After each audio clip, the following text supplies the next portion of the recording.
Hey everyone, it's Brandy and welcome back to my channel, Brandy Janae's Bookshelf. Today I decided to refilm my intro for this video. So the footage that you guys are about to see is, I believe, a couple months old now. I'm pretty sure that I read and filmed this portion or this video that's coming up, like I said, in December. I decided to redo my intro for a couple reasons. One, because the intro that I was doing for that, I'm pretty sure it's not relevant anymore. It might be because I think at that point I decided to scrap doing reading vlogs and just do like a wrap-up / review of the two books that I'm going to be talking about. But also I wanted to do this because since I have filmed that footage, I have gotten a new camera, so the quality is not going to be the same. So I just wanted to do this quick intro to let you guys know that I didn't want to have to try to refilm this footage because it's already done, and I think I did a pretty good job of summing up my thoughts because I did that right after I had finished reading them. I don't know for sure because I haven't actually watched the footage back yet, but I think that is probably a good representation of my thoughts once I finish reading those books. Also, I finally decided to put these up this week because this is the time that I will be prepping my end of the month videos and like the beginning of the next month videos. However, the things that I need for those, I don't have everything yet. So I was thinking about doing my book haul, but I don't have all the books yet. It's Monday. I always tell you guys this, but I film on Mondays and we have one more Tuesday left in February. So I have 3 books that I pre-ordered that are coming tomorrow. I have another book that I bought for a buddy read. And then I have like a book outlet order. And all of those are supposed to be coming in Monday, Tuesday, and Wednesday. So I can't film that. I'm not completely sure what I want to put. Like I have an idea of some of the books I want to put on my March TBR. But I read up until the end of the month and then I just carry over what I haven't finished yet. So I didn't want to film that too early because I don't know. Like I have a list of books that I want to get to this week, but I don't know how many of those I will actually be able to finish before the month is over. So I want to wait until like the 28th going into the 1st to decide what I'm actually putting on my TBR. So because of that, I just decided to finally pull up this footage again that I've been meaning to post for the past couple months now and show you guys. So I don't know if I'm going to keep all of that in. I might, just because give you guys a little idea of what's coming up on my channel. But like I said, I wanted to just kind of do a little update before I get into the footage that you guys will be seeing, since I did film that a little bit ago. Also, later this week, because like I mentioned with those previous videos, I am not ready to film my other videos yet. I am going to also be posting my part 3 of my Throne of Glass wrap up, which will be the final like video for this little mini series that I decided to start, and that one will basically be a single review / discussion of Kingdom of Ash. I know I just recently talked a little bit about that in my January wrap up, but I will try to get into a little bit more details, some of the things that I kind of brushed over quickly in that wrap up because I didn't want to take too long talking about one book. I feel like I covered most of the basics, but I feel like once I start talking about it, there are some things that I can get into that I did not discuss in that. So I have not filmed that video yet. I was going to do that today, but I got really distracted with an audiobook. So I'm going to be filming that tomorrow, or I will be filming it the day that this video goes up, and then you guys will be seeing that on Friday. So everything actually ended up working out because I could finally get this footage posted. But yes, I think that's all I have to update you guys on at the beginning of this video. I kind of was just a little bit all over the place. And yeah, hopefully you guys enjoy my thoughts about, what is it, Tower of Dawn, or Empire of Storms and Tower of Dawn. I think that's the order, and then Kingdom of Ash came after Tower of Dawn, I'm pretty sure. So hopefully you guys enjoy my thoughts. on these two books, and I'm pretty sure that I'm going to say this at the end of the video, but just in case, please leave me comments down below discussing your thoughts and opinions on these two books. Now that I have rambled on and on for way too long at the beginning of this video, let's move on to past me talking about these two books. In this video, I will be talking about Empire of Storms as well as Tower of Dawn, and today, at least while I'm filming today, I will be talking about Empire of Storms. I just finished this yesterday, which was December 17th. So just to put that in perspective, because like I said, I'm not sure exactly when this one is going up. Starting off with Empire of Storms. So the beginning of this has pretty much a prologue. Usually when you're going into this book, it just starts with like part one, goes right into whatever character it starts with. However, for the first time in Empire of Storm, we have the section that was called Nightfall. Like I said, it's pretty much a prologue, and we get to see part of Elena and Gavin's perspective when they were alive. We find out some pretty key information towards the end of Queen of Shadows. They end up finding this tomb, which I believe they said it belonged to a god at some point that was pretty much like a sin eater. So as they were going through, they could see people's confessions etched into the wall, and they found one from Gavin, and it basically said that Erwin, which is the Vowed King, was never killed. He was just trapped, and they realized that he has now escaped, and he is the one who is in control. So we find that out in Queen of Shadows. But when they find that out, it was Gavin's confession. So the way that it was worded made them think that Gavin was the one that came up with the plan, and that Elena never knew about him being trapped and not actually killed. But in this prologue, we find out that it was actually Elena's plan to trap him, to trap Erwin, because he couldn't be killed. And Gavin told her, he was like, even if you manage to trap him, you're just going to be pushing this burden off to someone else later on. And she was just like, it's what I have to do for our people. And we find out basically that Elena is the sole reason why all of this is going on now, why Erwin is there now. We don't know all the details that we find out later on in the story. However, that was pretty key information, like I said, that we find out. Like, each book has like a really big reveal, and just at the beginning, I think that was the first 7 pages of the story, I was just like, what in the world? And it, like, throughout the book, the more I found out about Elena and what she did and why what she did affected so many people, I was losing my mind. Just to kind of briefly go over some of this, I'm not going to hold this the entire time, but I'm going to kind of briefly talk about where some of the characters started and how they progressed, and where they ended up by the end of Empire of Storms. So once we got into the present day, following the characters that we have been following for the past couple books now, we start with a lead. She is in the Oakwald Forest, so in Queen of Shadows, after Kaltain has destroyed, blown up part of Marath, Manon in the 13 helps her escape, but Manon leaves her in Oakwald Forest and kind of directs her in the right direction.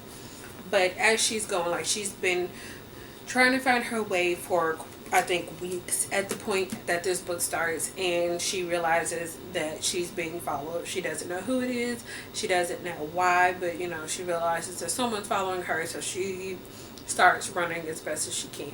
Eventually we find out that it's actually Lorcan that's following after her. He has this feeling about her, but he thinks she's Valg, and he decides that he's going to kill her before he finds out that she's actually human. He doesn't really understand why she has this smell or this feel of the Valgs, and she told him she came from Marath, and she had been there so long that she still reeked of them, which we know that's not true, because in Queen of Shadows, Kaltain gave her one of the word keys, and she's carrying that on her.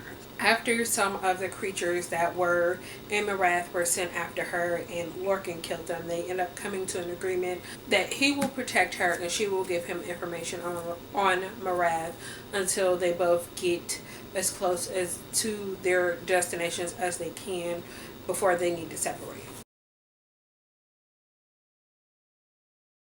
At the very beginning, Aylin and everyone that she's with. So we have Aylin, Aiden, Rowan, Lysandra, Evangeline. We have Fleetfoot, which is a dog, and all of their like supplies that they have, because I think it's just them.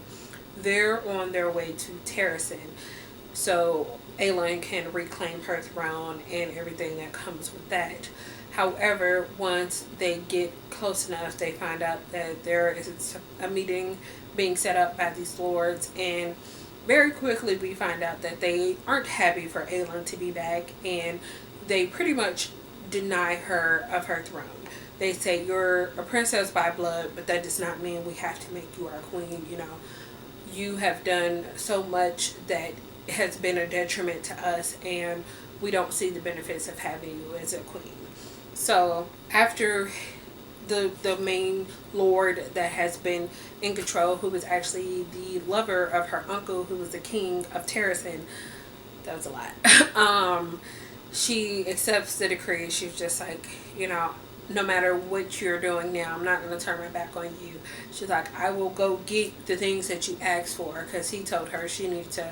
The only thing that she was good for was to marry a foreigner to go and get aid. And she was just like, I will get you everything that you want. And when you come crawling to me for help, I am not going to deny you of that help just because of this moment here. After they come to this, they find out that there is an attack on Rifthold.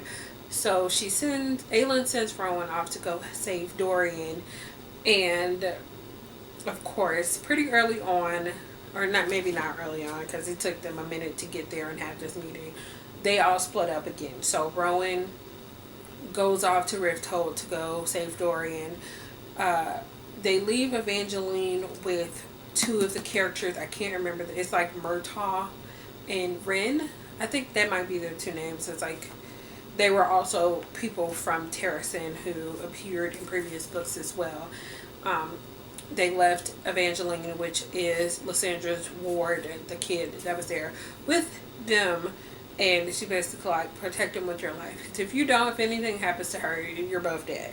And then Lysandra, Aylin, and Aiden head off to another part of, it's like one of those border areas. I think it was called Ilium, before heading off to Skulls Bay, where they're supposed to be meeting up with Rowan and Dorian if he saves them.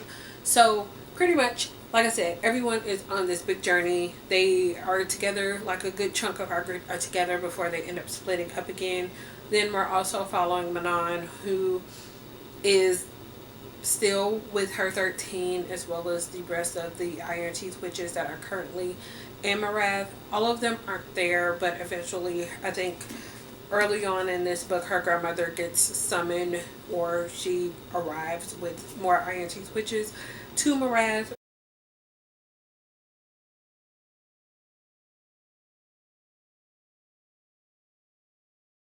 Manon ends up saving Dorian because he was almost killed, and she ends up like killing the witch who was about to kill him, and not helps, but he's able to get away because she kills him and like tells him to run when Rowan shows up. And then Rowan shows up and they get away.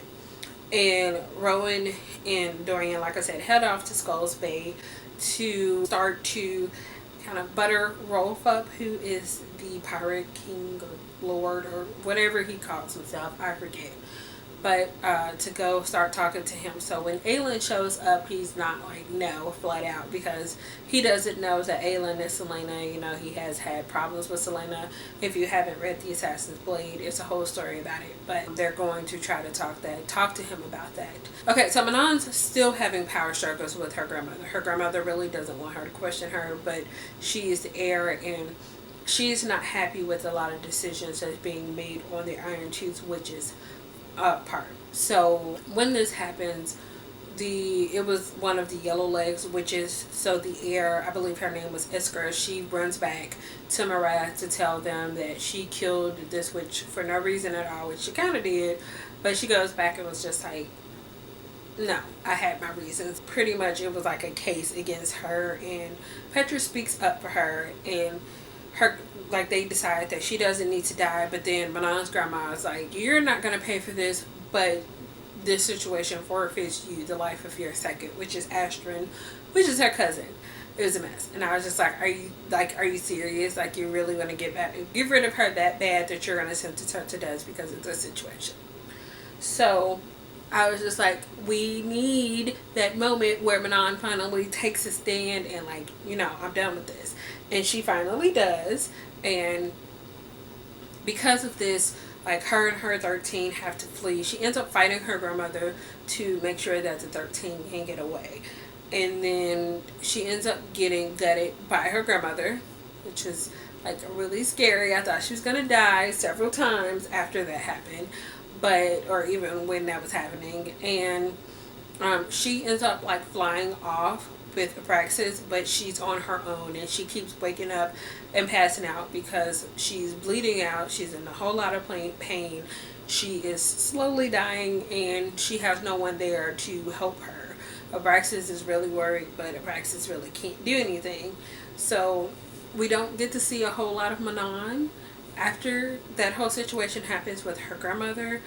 And mainly we're flipping back and forth between Dorian and Rowan and Aelin and the people she's with, and then Lorcan and Elide. Elide is becoming one of my favorite characters. I really love her. She knows how to observe people and figure out a way to get what she wants, which she definitely used to her advantage against Lorcan. It was interesting to see how her mind works, and I can't wait to see how she is going to be a benefit to the others when they all come together and it's time for this big war. She is one of the few characters that we have seen who's not physically strong, but her mind is really strong, and she's going to become really beneficial for the group in the end. So I can't wait to see how that all plays out.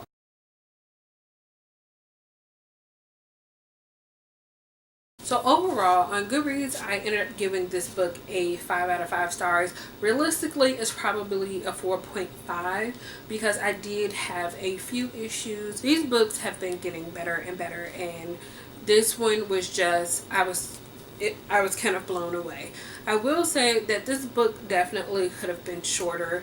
I feel like there were moments where the story dragged on and it didn't need to. Like, I get the purpose of most of it, but there were moments that could have been taken out and it wouldn't have taken anything from the story. But I like the way little things led up to big reveals later on. One of the things that I noticed that I really didn't like about the story was that I felt like there were, I think, 3 times, maybe a few more than that, that I felt like I was rereading passages because the way she wrote it seemed almost identical. So I was reading something and I was like, wait, didn't I read that already? And she might have done it on purpose, but it almost seemed like a copy and paste to another section, and I really didn't like that. So while Sarah J. Maas's writing is not perfect, I can say that she is truly able to keep the reader, me, entertained and invested in the characters that are a part of the story, because I was just like, what's gonna happen? And she kept, like, she had these moments where she would introduce a scene and then she would, like, break it off right at the point where something was about to happen, or before something revealed. And then I kept getting to the point where I just, like, I don't even care what's happening right now. I just want to know what happened to whoever left off on the previous chapter. One of my favorite parts about this series in general so far is how everything is so connected. There are moments even from the first book that have connected to something that happened here. You could just tell that a lot of planning went into this, or at least it seems like a lot of planning went into this. I don't know for sure how all of that worked out, but yes, like I said, 5 out of 5 stars, really like a 4.5 if I'm, like, really taking off for all of those details that I mentioned briefly.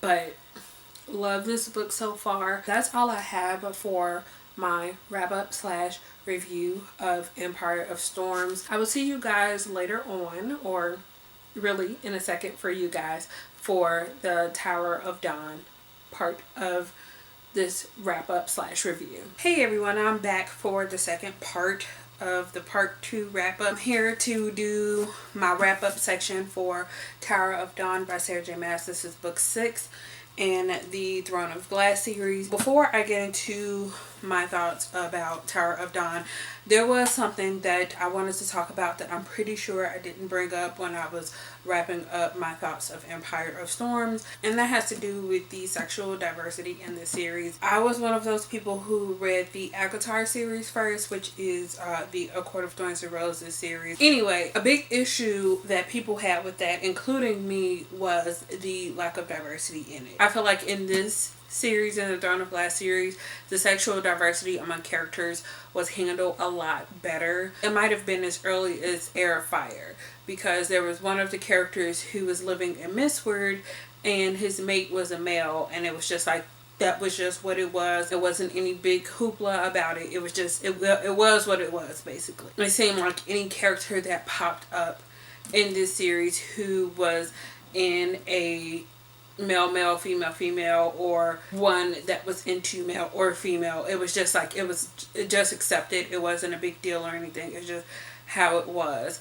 And I felt like that was such a major difference from how it was in her, like I said, in her ACOTAR series. Anyway, if you haven't already figured it out, which I'm sure you have, especially if you are this far into the series, but like I said before, this was initially supposed to be a novella centered around Kel. It's still centered around Kel, but we also get to focus on some other characters as well. So in this one, Kel goes off to the southern continent with Nesrin. They were pretty much given this mission of sorts at the end of Queen of Shadows, because this book takes place along the same timeline of Empire of Storms, just a different part of the world. I'm not going to do a play-by-play of different plot points that happened like I did with the Empire of Storms wrap up, because this story is like a lot happened but not a lot happened, if that makes sense at all. A lot of this was really spent getting to meet new characters. I will admit, for a good portion of the story, I almost did not care. I don't want to say that because I know that the people that we got to know are going to be important some type of way in the final book, and I enjoyed being able to learn about some of these people, but a lot of it I felt like was unneeded, especially at this point in the series. I ended up picking up the audiobook for this one because it was slow, and especially, like I said, when comparing it to the previous books in the series. Most of the time we're following Kel as he's going through his healing process and realizing that he not only has to physically heal, like he has to emotionally heal as well in order to make some progress on his physical healing.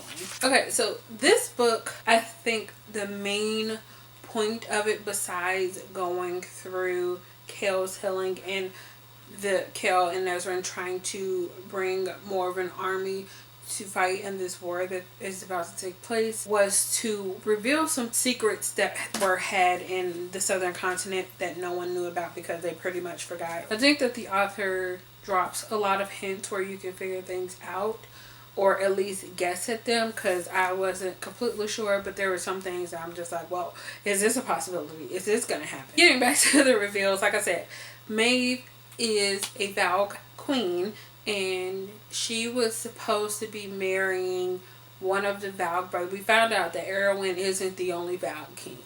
There are actually 3 of them. They had initially came to the world that we're in Aurelia. I don't know if there's a name for the world, but in that world, they came there because Maeve was supposed to be getting married to one of the brothers, and she decided that she didn't want to. So she left, and she had this ability to basically travel among different realms, and she ended up in their world to escape this marriage. And the brothers follow her, but she ended up getting the word keys or something like that, and she was able to send 2 of them back.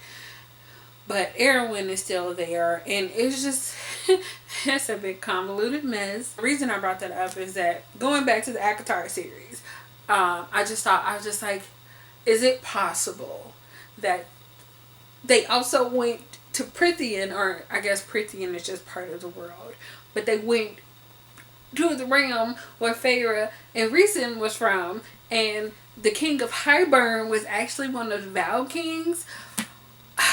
Jeez, I'm sorry. I was freaking out when I got to that point because I was just speculating. I was just like, it would all make so much more sense. I'm sorry. I need to stop because that's not my speculations. Is not what this is for.